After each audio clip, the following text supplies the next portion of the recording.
بسم الله الرحمن الرحيم. وعن أبي هريرة رضي الله تعالى عنه أن رسول الله صلى الله عليه وسلم قال: يقول الله تعالى: ما لعبد المؤمن عندي جزاء إذا قبضت صفيه من أهل الدنيا ثم احتسبه إلا الجنة. رواہ البخاری رحمہ اللہ تعالی۔ میرے معزز سامعین، حدیث کی کتاب ریاض الصالحین کی حدیث نمبر 32 باب فی الصبر سے حدیث پاک ابھی آپ کے سامنے پڑھی گئی ہے۔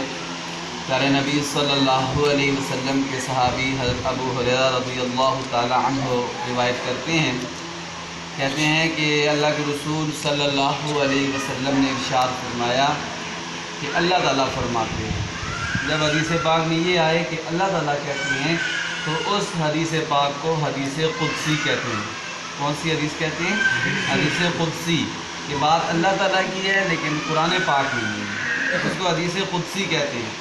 اللہ تعالیٰ فرماتے ہیں کہ جب بھی میں اپنے مومن بندے سے اس کی کسی محبوب چیز کو لے لیتا ہوں، محبوب جس سے اس کو حد سے زیادہ محبت ہو، اس کے والدین میں سے کسی کو، اس کی اولاد میں سے کسی کی روح قبض کر لیتا ہوں، اس کے دوستوں میں سے کسی کی روح قبض کر لیتا ہوں، یا اس کی اور کوئی پسندیدہ چیز میں اپنے مومن بندے سے جب لے لیتا ہوں اور وہ میرا مومن بندہ ثواب کی نیت کرتے ہوئے صبر کر لیتا ہے کہ اللہ کی رضا اسی میں تھی، جو چیز اللہ نے دی ہے وہ اللہ لینے پر بھی قادر ہے، تو اللہ کی رضا سمجھتے ہوئے اس پر صبر کر لیتا ہے، تو اللہ فرماتے ہیں میں اپنے ایسے مومن بندے کو اس کا بدلہ جنت عطا کروں کہ ایسے مومن کو، جو میرا مومن بندہ ثواب سمجھتے ہوئے مصیبت پر صبر کر جائے گا، میں اس کو جنت میں داخلہ عطا کروں گا۔